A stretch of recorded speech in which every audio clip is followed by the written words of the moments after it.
Hello everybody, welcome to this session which is all about how to be a talent magnet. So for you, if you're a leader, a business owner, an HR professional, let's talk about how to find and attract the best people to work for your team. So of course we know that we're in a war for talent now, and so what do you do to be able to attract the best people for your team? So we've got an hour together, and I know there are some people who are regulars who've been here before, but for those who aren't, let me just quickly go through my 3 rules of engagement as I do for all my presentations. So the first one is I want to give you some things to think about in this session. Do what you can to remove any distractions or interruptions while we go through, and make the most of really leaning in and making the most of what you get in this session, which includes being a bit playful as well. So there will be time for you to ask questions, but I'll also ask you questions and ask you to engage as we go. This session is being recorded, so if you're just watching the recording, hello to you there. You won't get as much value as being here live, but make the most of being here live if you are here to engage and ask questions. I also asked people what sort of things they'd like me to talk about, and there's a broad range. So I'm going to keep this fairly fast-paced, but I'll still give you time to engage as we go. So please, if you've got any questions, type them in the chat, and then I'll stop as we go, and you can ask your questions as we go, because there was a large range of questions that came in earlier, but also I really want to give value to the people who are here now, so we will have time for questions. And the most important thing is I want to give you some things to take away and put into action immediately, as we're talking about this idea of a culture where people want to join. So it's so being a talent magnet has 2 parts, actually 3 parts, which I'll get to, but the most important one of them is this one, that you've got the culture that people want to join. And then the second part of it, the second and third part, as we'll see, is about showcasing that culture. So there's no point having being really good at your promotion and your recruitment process if you haven't got a culture that people want to join, and vice versa as well. If you've got a culture that people want to join but nobody knows about it, it might be the best kept secret, and so neither of them is good. So what you want is you've got some roles that you want filled, and you've got talent out there who might be a really good fit for them.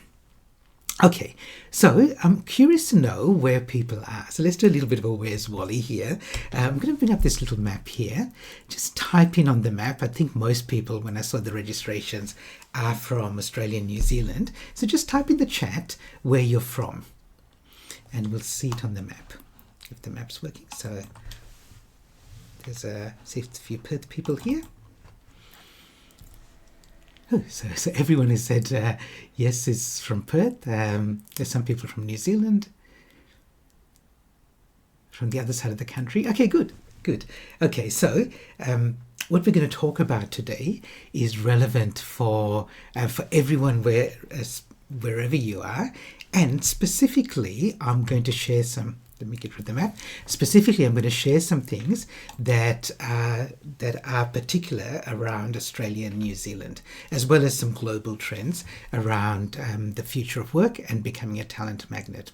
So this is a part of a broader topic around the future of work, and lots of people are talking about this now. What is the future of work? And there's a number of things. Does it mean working from home or the office?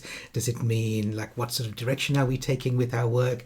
Is it about collaboration and teamwork? Is it about reaching out beyond our team and organization? Is it about your learning mindset, innovation?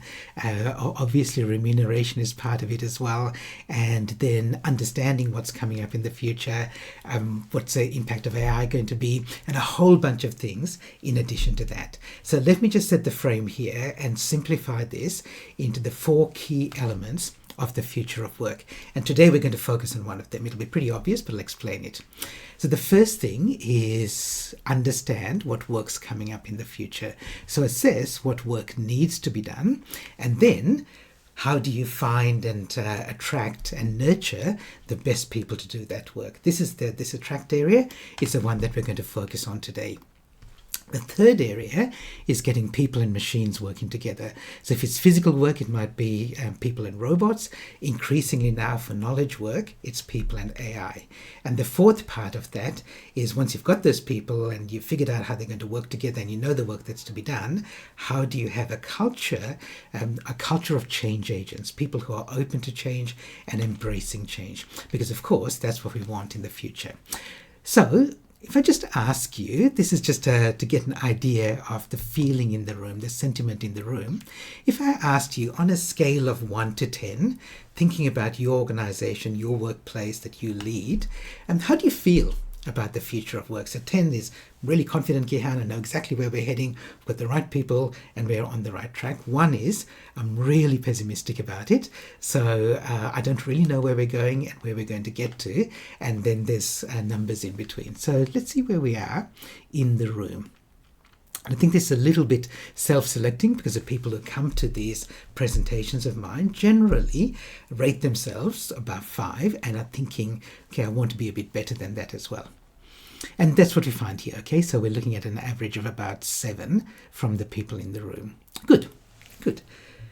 So what does this mean today when we're looking at the future of work as these 4 elements? As I said, we're going to talk about specifically this attract element, and it's about your employee value proposition. And this is a presentation. This title, Talent Magnet, is something that I haven't done for a long time, but I did do one of these presentations years ago.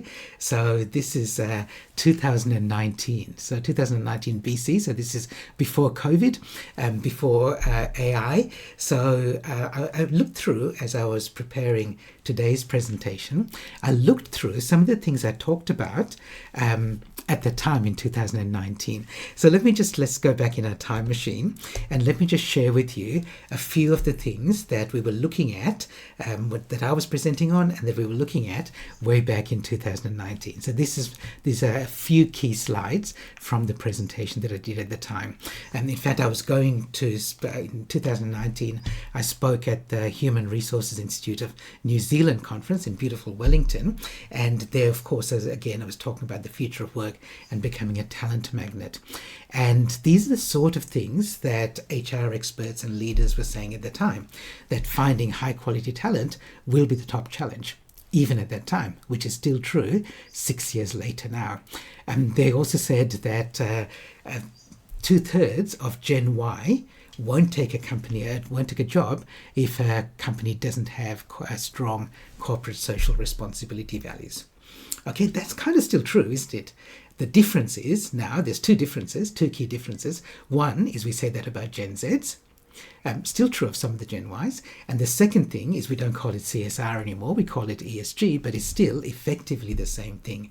That people are looking for places where they can do work with meaning and that align with their values. We'll get to that. So this is a slide that I showed, if you remember, this is 2019. I was saying here's how the future of leadership and the future of work is changing. And I said at the time, like 10 years ago, we were talking about technology because 2009, social media and smartphones were just fairly new. We still had them, but they were fairly new. So there was this big talk about technology and how that's going to change leadership and work. I said 5 years ago, from 2019, then that was the start of that conversation, which you might remember was it's not only going to be about jobs, but it's going to be about skills, because jobs are going to come and go, but we need to develop skills. So 2019, now we're talking about talent. So how do we find the people with those skills and can use technology? And I said at the time, in 5 years from now, everyone will be talking about AI. So, that's exactly what's happening now. So we're looking at the future of work and it's going through these various trends and highlights and focus. And look, at the time, I remember some people saying, look, that can't be true. It can't be AI. It's not going to be as big as that. But of course, that's what's happened now. So the people who were listening then and who had their radars attuned, they were ready for AI coming up in the future. Those who weren't are scrambling now to get there. So there are some things coming up in the future of work that are going to be really relevant for us as we're looking ahead. So please keep an eye on the future as well as we go ahead. So broadly, as I said, the main thing we're going to talk about here is your employee value proposition. It's a term that some people are familiar with, others aren't. So think of it as, from marketing terms, a business will have a customer value proposition, which is, why should customers do business with you? Okay, so what do you have to offer them? The employee value proposition is your employer brand version of that. So why should people choose to work with you?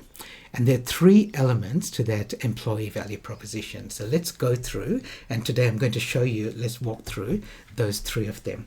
It's easy if I sketch it out for you here. So the first one here is about your culture. Okay, so this is, what does it look like inside your organization? So what are you offering in terms of, we call this now, of course, the employee experience. Okay, so that's the first area, and we're going to spend most of our time looking at this area because you want to get that right first before you start promoting it and looking at your reputation from the outside. So I'm going to share with you, let's make this interactive here. I'm going to share with you a few terms that now Generation Z are using when they're talking about work. And I picked Gen Z not because they're the only cohort in your workplace. In fact, you might have 5 different generations working together, but I picked them because they're a very large group in the workplace. In by 2030, 1 in 3 of your employees will be Gen Z, and this is true, 1 in 3 of customers, consumers, people around the world will also be Gen Z. So let me share a few things here. That's the first one is called Bare Minimum Mondays. Would you like to type in the chat what you think that means? If you hear somebody referring to Bare Minimum Mondays, it's actually a term that I think was started by a company in Melbourne where the boss talked about Bare Minimum Mondays. Yep, so Nikki, exactly right. So it's easing into the week.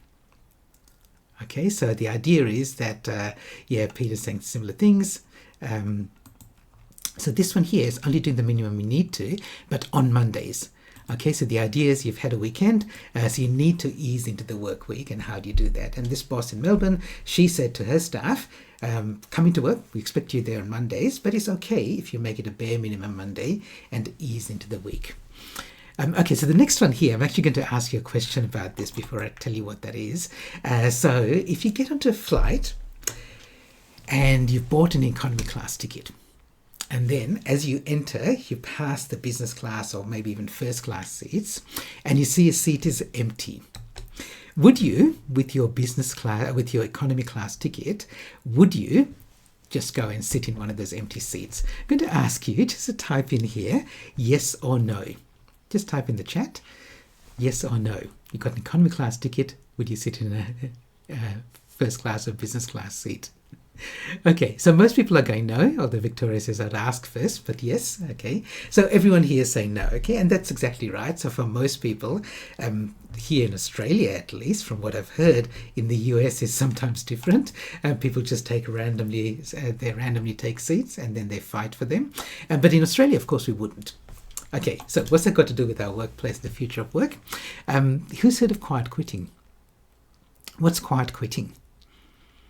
Just type that in the chat if you know what quiet quitting is.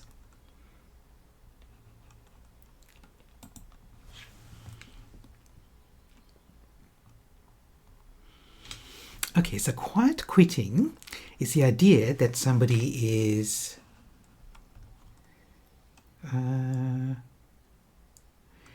so people are saying things which are kind of getting there, like turn up to work but you've checked out. Not quite, you haven't quite checked out. Presenteeism is not only that, like you're still doing what you're doing. Yeah, so Katie's got it. So doing the bare minimum requirements of your job description. Okay, so it's not going over and above. And on one day, I'm not going to ask you to share in the chat, what do you think about quiet quitting? Because I think it's quite interesting. To me, like, employers don't like employees doing what's called quiet quitting. In fact, it's a term that employers have invented, but employees are saying, you're paying me an economy class salary. Why should you expect me to do premium work for the salary that you're paying, that you're paying me? And I get it, right? Why shouldn't they? Why should you be expecting more? If you want more, pay me more. Okay, so, okay, let's go on to the next one. I've got a couple of others here. And what about this one, unbossing? This is a fairly new term. So unbossing, let me tell you what that one is. This one is, again, younger employees saying, I actually don't want to climb the corporate ladder. I don't ever need to be a boss. Life's hard because we've got high cost of living, we've been priced out of the housing market. So the things that were available to my parents by climbing up the corporate ladder, they're not available to me anymore. So why don't I just go, I'm never going to be a boss. I'll work here, then go and work somewhere else, and go work somewhere else, and enjoy my life as we go. Okay, it's a different way of living, and really, is there a problem with that?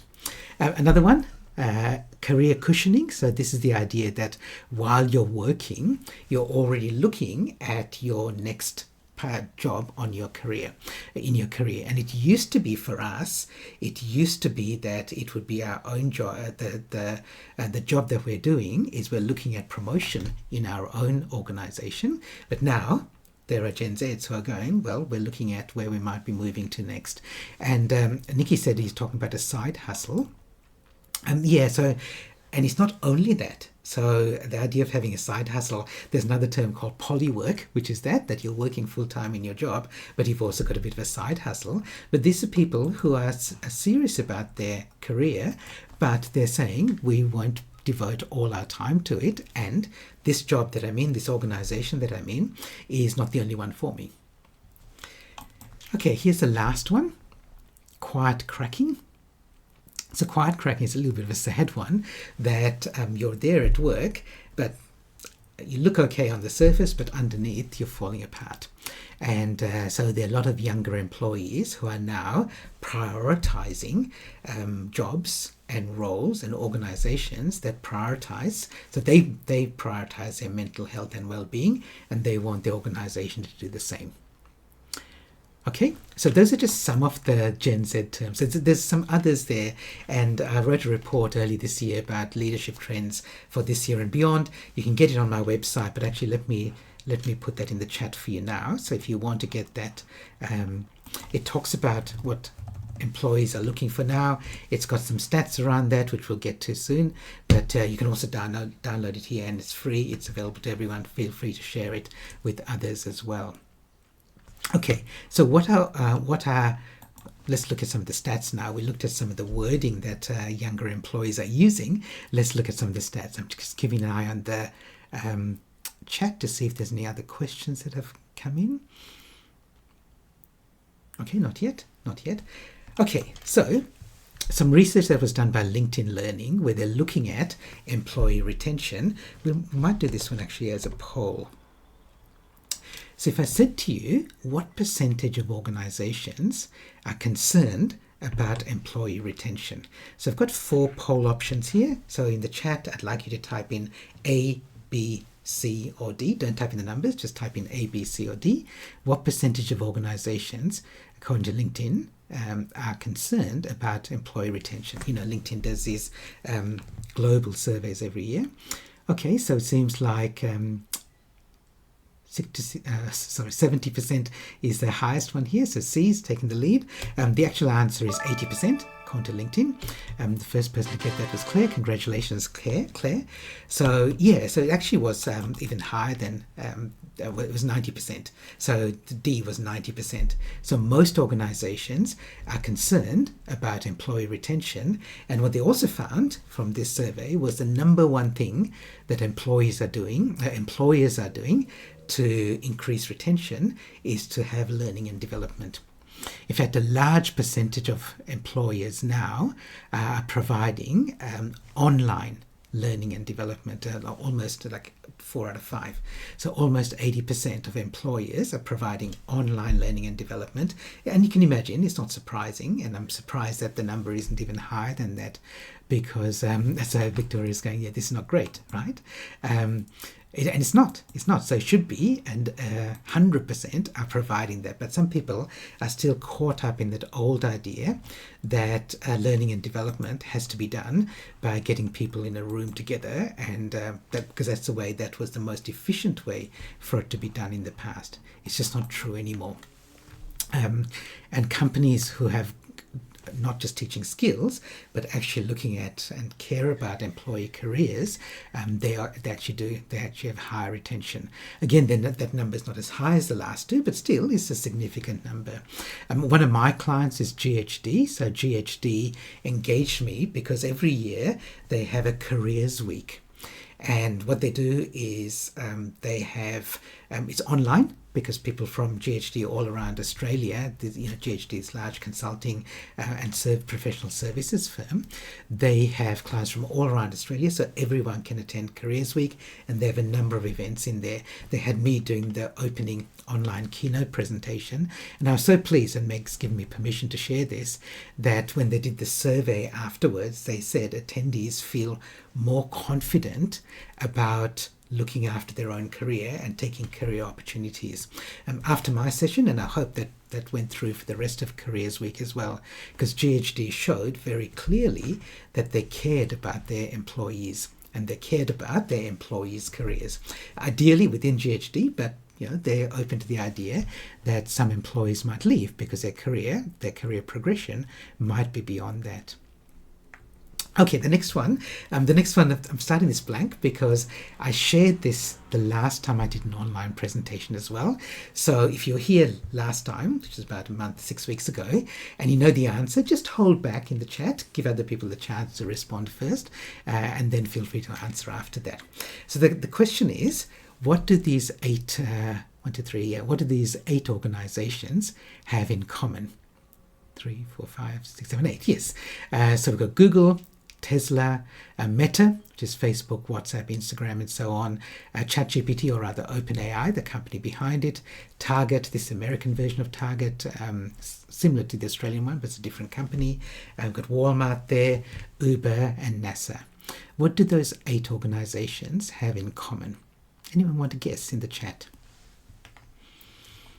So they're definitely American, they're definitely US based, creative and think big. Remote workers.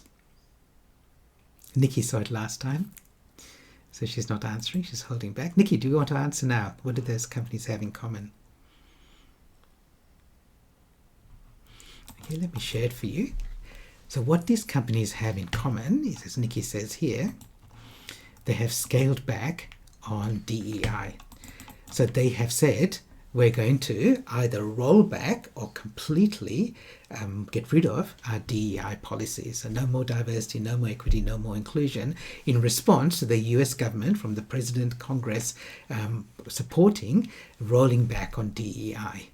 Okay, now, of those organizations there, NASA is a government agency, so they were forced to do it because the government mandated it.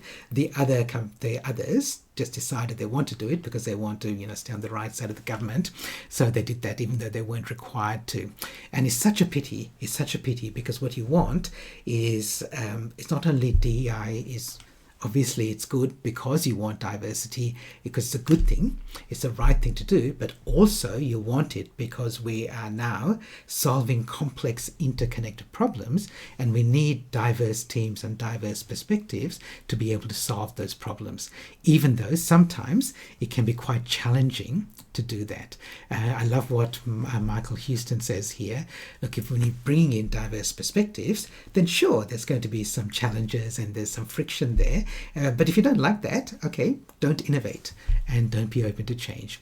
Okay, so again, employees now expect to work in diverse workplaces. Here's another one. This is another little bit of a blast from the past, this photo here. This is me. This is in about 2007. Took my laptop and was working away at Matilda Bay, for people who know it, in Perth. And as I was working there during the day, this guy walked past, and he was having a chat with me and said, "What are you doing?" Turned out he was a local journalist for the Subiaco Post. local community newspaper, and he said, look, can I write up an article about you and take a photo? And he did this, and it was published, because at the time it was really unusual to find somebody who was working on a laptop away from an office. And I still had a home office, but Fridays was the day that I would get on my bike, come down here and work remotely, work away from the office. So that was a novel thing. So newsworthy that it actually made the newspaper, just a little local newspaper. One of my friends, Dr. Chris Pudney, and I, we in fact wrote this book, which is out of print now because the technology is obsolete, but we talked about this idea. So this book was published in 2009, so quite a long time ago, talking about this idea of having hybrid work, flexible work, remote work, long before it became popular. So that's been around for a while, but it hasn't been mainstream until now. And in fact, when you look at that presentation that I was giving in 2019, if we get into that time machine again and go back to that, even at the time, people were saying we want this. So in 2018, the 2018 survey said that half of Australian workers would be willing to accept a pay cut for more flexible work. Almost as many of them said we're willing to accept a pay cut to be able to work from home sometimes, to have hybrid work as part of our work. And at the time I wrote an article for Smart Company about this, because again, it was a really novel idea. So the thing that's changed now is that you've still got those the similar sort of numbers. In fact, the numbers are higher. The difference is they're not willing to accept a pay cut anymore. They accept it, or they expect it to be part of the norm, that it's now accepted that when you go into a workplace, they will offer flexible remote work. Okay, or flexible work doesn't necessarily have to mean working remotely, because there's some jobs that don't allow that, but they can still allow things like shift work or 4-day week, and with other people like job sharing. So flexible work is a really big part of what employers want from their employee experience. Unfortunately, and this again came up like 2018 Mercer survey that said that a significant percentage of workers are worried that if they've got flexible work, it's going to harm their promotion opportunities and their career development. The reason it's unfortunate is because that's still true now. The research still shows that employees are worried that organizations and team cultures haven't progressed to allow people who are working in different flexible ways to have the same opportunities, and their bosses who are threatening to say, well, if you don't work in the office, you have less chance of being promoted, or you won't get mentoring opportunities, or we think that collaboration and innovation can't happen if you're not there in person. Okay, so as Peter says here, why are senior management still dinosaurs? Okay, and that's still the case. Okay, so it's still an issue. As Katie says here, become a huge issue in recruitment if you don't have those options. And when Chris and I wrote that book, which was a long time ago now, when we wrote that book about being out of office, we said like the office used to be the place that you had to go to, because that's the only place where you could collaborate. That's where the secretaries were, that's where the files were. But it's a long, long time since that's been the case. And so what's changed is the culture has grown up around being in the office, but for reasons that don't necessarily hold true anymore. Okay, so Sylvia's saying, interesting, this is still the case even after COVID. Yes, that's right, Sylvia. So it's still the case. And I think it's because leaders, managers, organizations haven't figured out or didn't bother to learn how to run an organization effectively when not everybody's in the office at the same time. So they look at things like they're still measuring processes rather than outcomes. They're measuring hours done rather than the outcomes produced. Okay, so it's a real challenge now, and it caused a bit of a conflict for organizations because they're trying to provide they want people back in the office, and there's some organizations dragging people back into the office at the same time as employees are saying, no, we want that flexibility and we should have it. Okay, a couple of other things that make up the employee experience. This is one of my friends, Steph Duplessis, who is a speaker, professional speaker, leadership expert, based in South Africa, but does a lot of work globally. And he says your people are not there to execute your strategy. And you might go, well, Gihan or Steph, why? What are you talking about? That's exactly what they're there to do. And he says, no, your people are there because they want meaningful work. That they are living what they want to be a meaningful life. They want meaningful life at home. They want meaningful life and work in the workplace as well. And this is, again, especially true of the Gen Zs in your organization. So this is recent research here that you'll see here. This is about looking at what employees value in terms of well-being.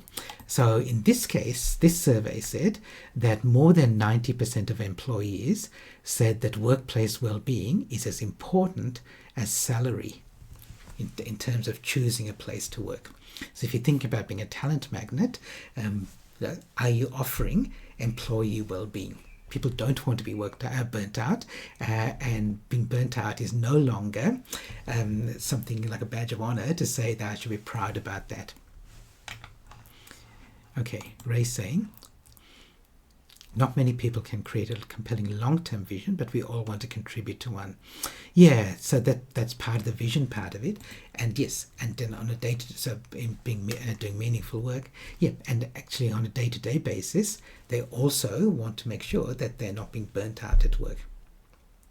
Okay, so let's do a little survey here, and this survey is how strong is this part of your employee value proposition. So looking at your culture, I'm going to ask you, in fact I'm going to give you a list of 10 things here. In fact, this is something I did last time as well when we were talking about the future of work. So I'm going to give you 10 things here, and I'd like you to rate yourself or tick as many boxes as you think apply to your culture. Okay, so to your inside the organization, how many of these apply to your culture? Okay, so let me go through them quickly. Some of them we've already covered, so we won't talk a lot about it.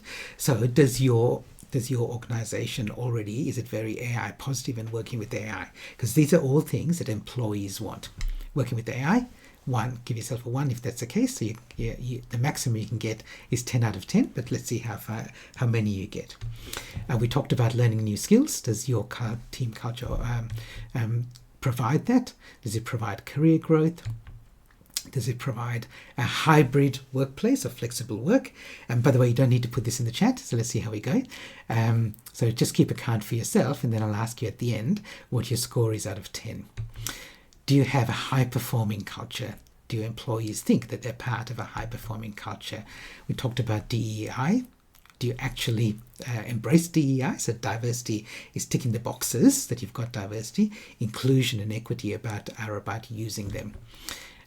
Do your employees feel that the work they're doing is aligned with their personal values? Do you provide, as we said, well-being in the workplace? And do you focus on ESG? Because again, the best employees, especially the younger employees, are requiring that. And the last one here is, do people in the workplace feel like they're making a difference? Okay, so you'll have a score out of 10. And before you share your score, because I'll ask you to do it again, let me ask you, let's do it this way so we get what the average is. Okay, so let's see how you're going.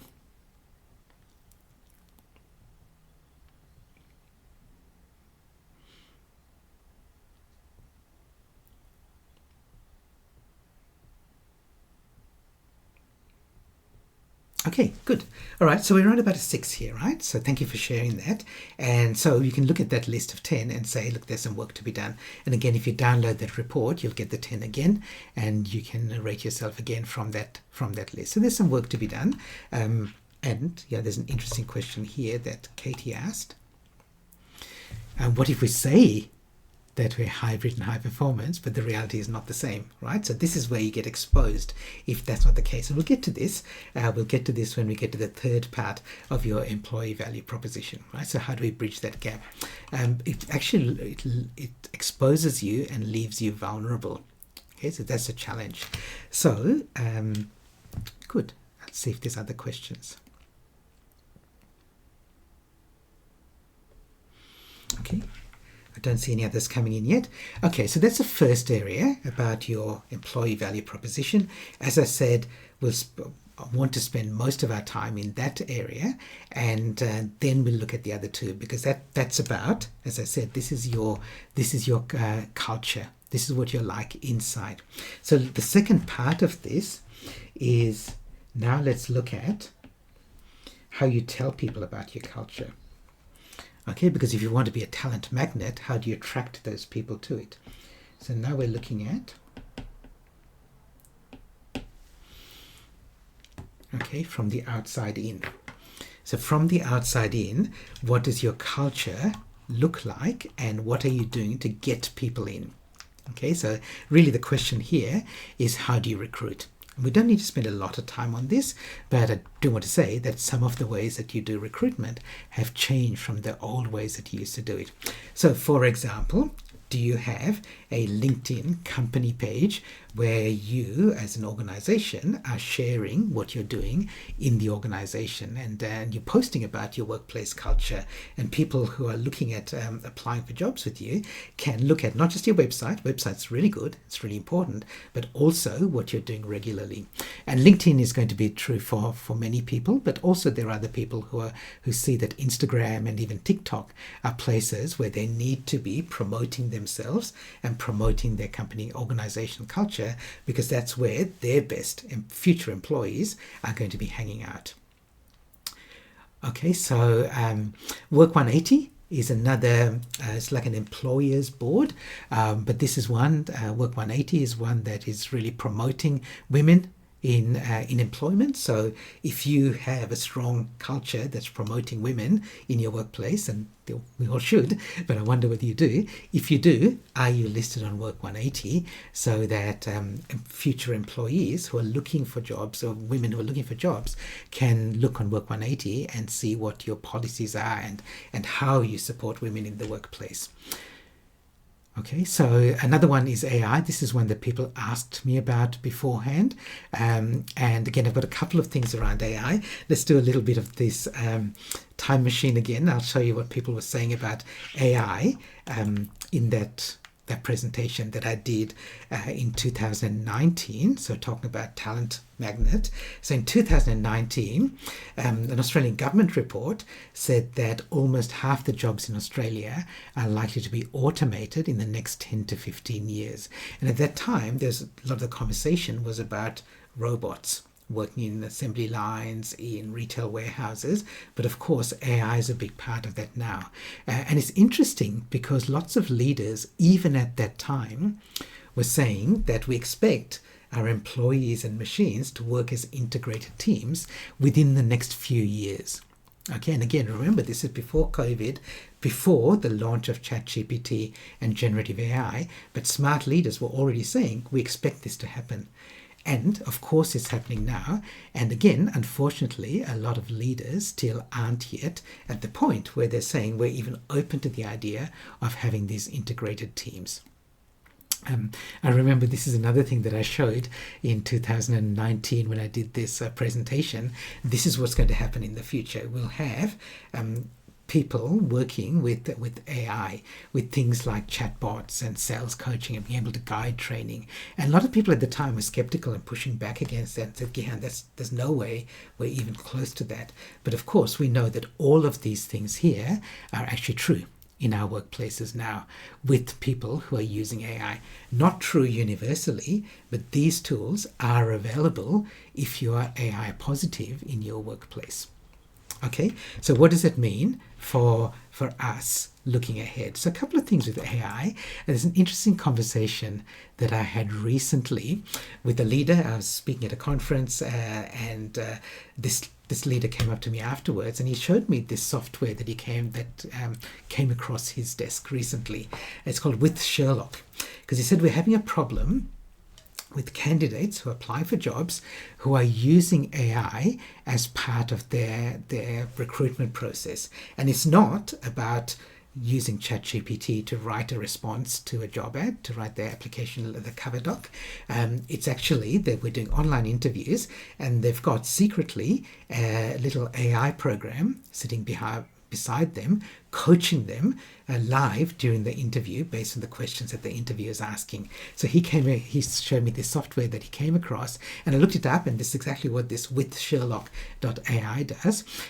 It sits there on the recruiters or employers side, and it's an AI agent that is sitting there and trying to deduce and trying to guess whether the interviewee, the candidate, is using AI based on where their eyes are moving, their vocal patterns, the words that they're using. So you've got this Sherlock AI sitting there in the background giving you an idea about whether it thinks that the job candidates using AI. And what do you think about that? I'm going to ask you to type in the chat. What do you think about using a tool like with Sherlock?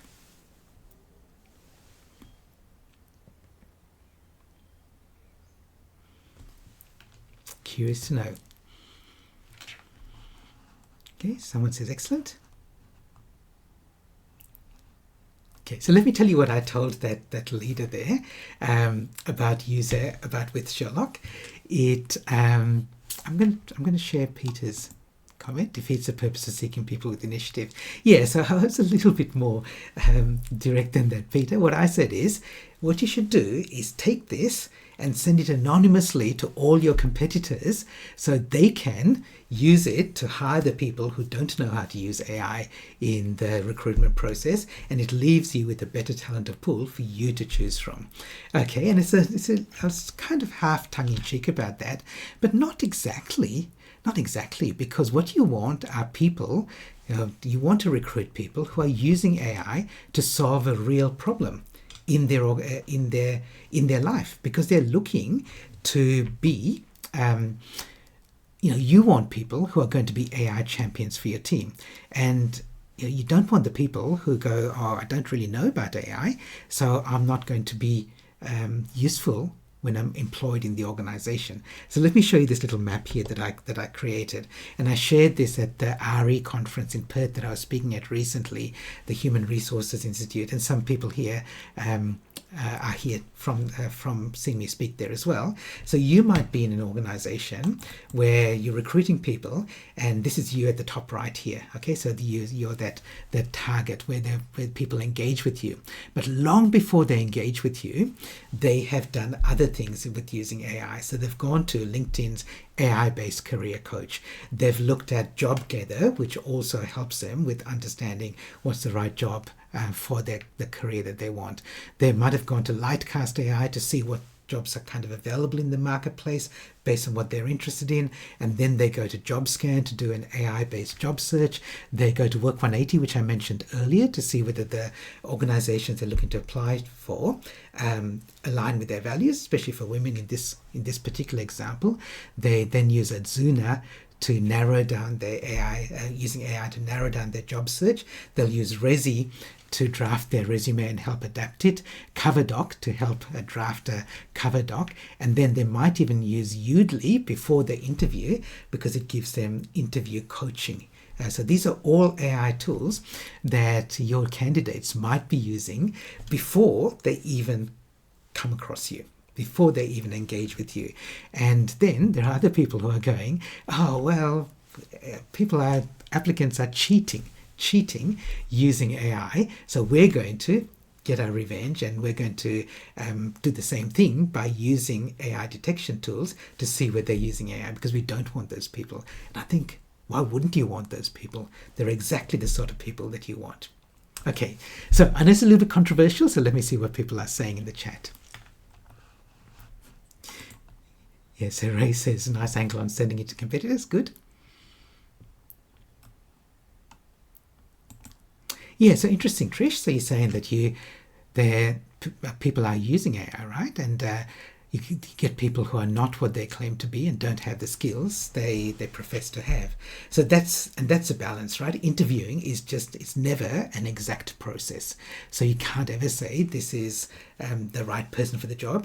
We're using this kind of clunky process that we've got at the moment, which is around interviewing and hoping that somebody who presents well at an interview is also going to be great at doing the job. Okay, so it's an interesting perspective on the whole interview process.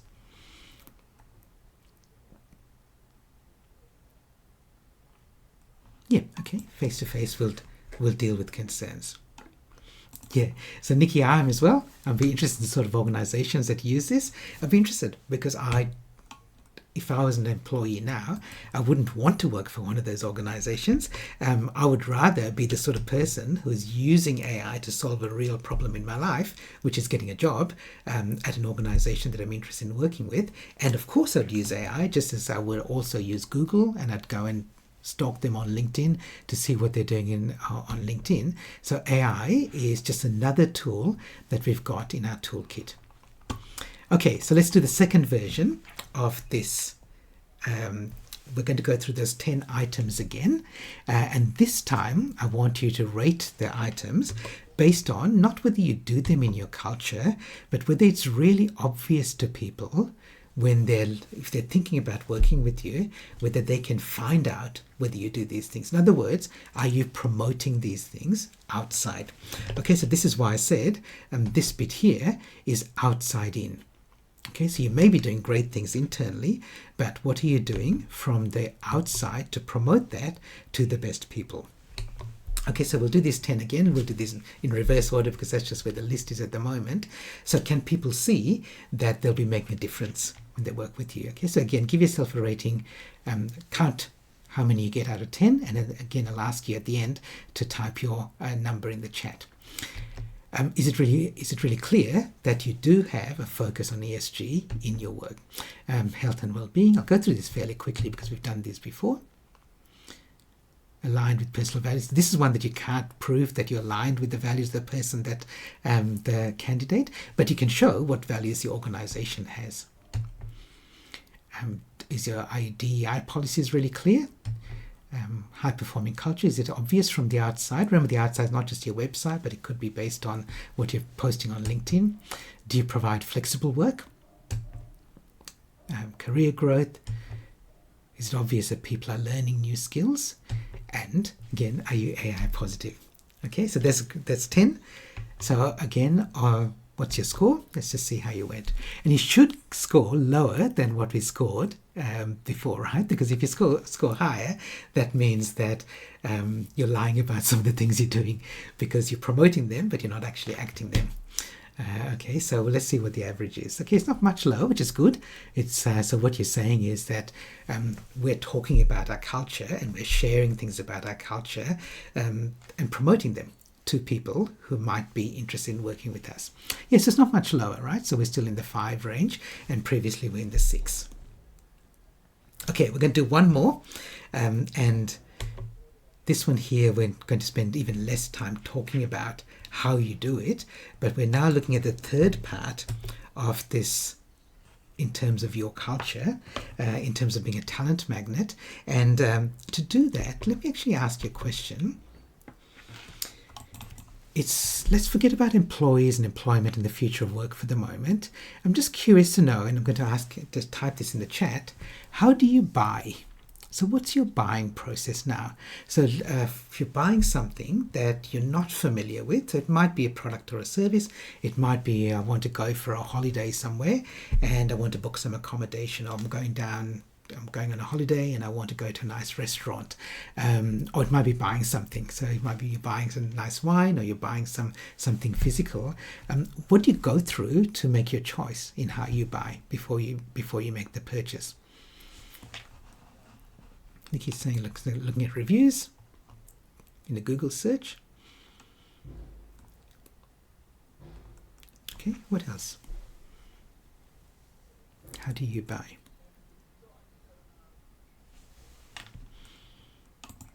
Ask for recommendations, search the web, use ChatGPT, okay?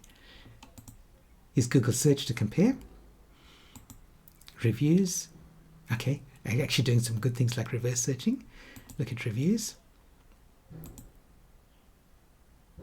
Isn't it interesting how many of us, and I'm similar to this, how many of us said reviews? So it's no longer looking at what the company or the business says about themselves. It's what other people who've experienced that are saying about that service. So for me as well, like especially when I go to restaurants and I get we have positive experience, take a photo of the food and post it online as a positive Google review, because there are plenty of negative ones out there. And I've been surprised at some of the photos that are posted. They've had hundreds of thousands of views in a few months.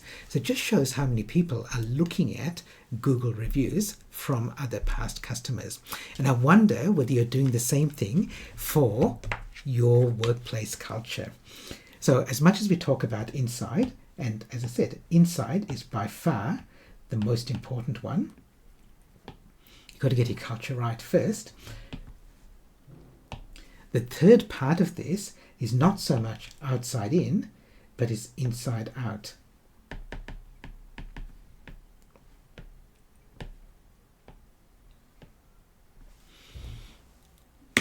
Okay, so we're looking at what are your own employees and past employees saying about you. So when we start looking at how do you buy, you understand that people, employees, are looking at how do they buy, how do they get into a job, and they're using similar things. They're looking at things like reviews. So you've got sites like Glassdoor, which has been around for a while. I'm sure most people here would have heard of it. Just a couple of years ago, they added some extra criteria when you're searching for employers. So now employees looking for work can filter employers based on these sort of things. Okay, so again, your employees are talking about you. And the Glassdoor is where your employees and past employees can rate you. So in the same way as they can with TripAdvisor or with Google reviews. So it's real live experience rather than just what you say you do. So I wonder whether you have workfluencers in your team. Okay, so workfluencer is like an influencer, but they're not they don't have a side hustle. They're not working 100%. They're not working full time in your organization. They have a completely different side hustle elsewhere.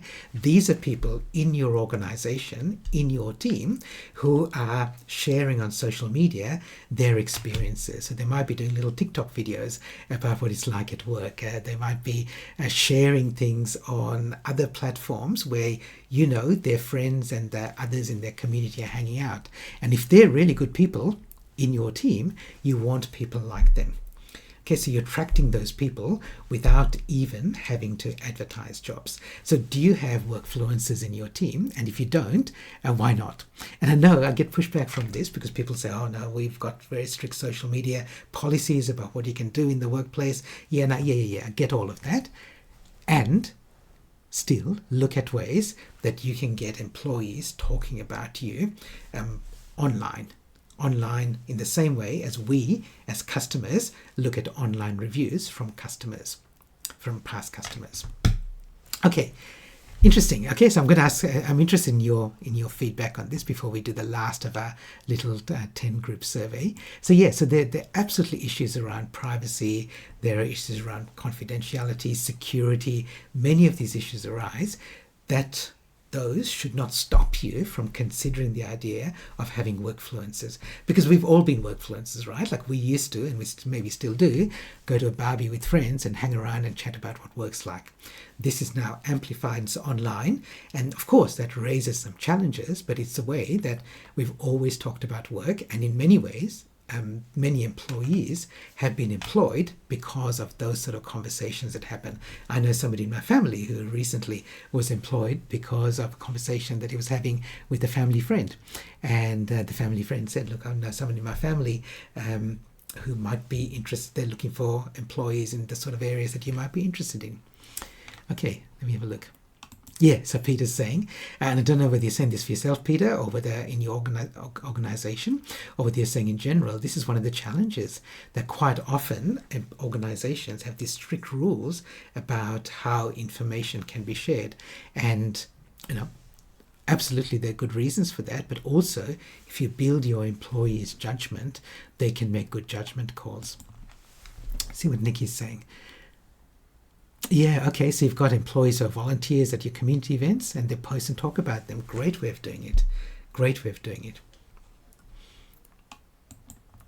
Okay, so before we finish, let's do the third version of this how strong is your EVP? And this one is again the same 10 things, the same 10 criteria. And again, I'm going to ask you at the end of it to share your rating. But this time the question is a little bit more restrictive than how do you promote it. The question is, how easy is it for employees to see what's happening from the inside out? So are your own current employees sharing about their workplace? Okay, so let's go through the 10 again. So are they sharing what they're doing with AI? Are they sharing about the new skills that they're learning? Are they sharing what a great workplace it is that looks after their career? Are they sharing what they're doing with flexible work? Are they sharing how they love to work in such a high-performing culture? Are they sharing photos which show the diversity in their team, and also sharing things which demonstrate the inclusivity of their team and their collaboration? Are they sharing about how they love this organization because it's so aligned with their passion and their values? Are they sharing about what you're doing are they showing that they're happy and their well-being is being looked after? And this is not about yoga classes and free food, but it's talking about their mental health and well-being more broadly. Are they sharing what they're talking about in terms of what you do with ESG? And are they sharing how much of a difference they're making through the work that they're doing? Okay, so you'll have a score out of 10. Let's have a look. All right, let's see how we go now. Again, the numbers should be, it doesn't necessarily have to be smaller because there's some organizations who are very good at sharing their reputation through their employees, even more than they promote it themselves.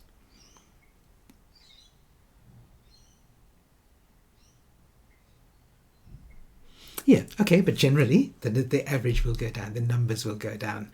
So those three things are really important for all of us when we're talking about the future of work and being a talent magnet. So look at those three areas and consider, like, where are you? Like, how do you rate in those three areas? In terms of culture, which is inside, in terms of promotion, which is the outside in, and in terms of reputation, which is the inside out. Okay, so think about those three areas in terms of becoming a talent magnet. Oops, done that poll. So just to finish off the last couple of minutes, if you want the handout, again, you've got the link in the chat if you want it, or you can go to my website, you can download it from the front page, it's free. So as we're talking about the future of work, as I said, a really big part of this is what you're doing to attract and keep, obviously, attract and keep the best people. So look at what you're doing in terms of your employee experience, and then what you're doing to share that with the outside world. So I hope you got some value from that, and I hope you got some actions that you can take away and put into action.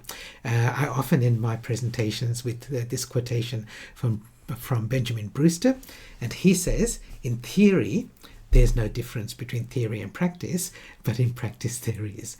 Okay, so hope you got some things, that you got some theory and some ideas, but please take the opportunity now to put them in practice and see how they work for you. So thanks everyone for coming along. My last message is, don't wait till everything's perfect and you've got time to do this. Just try something, start before you're ready, because the world and your best talent won't wait for you. Thanks everyone. Bye for now and have a great day.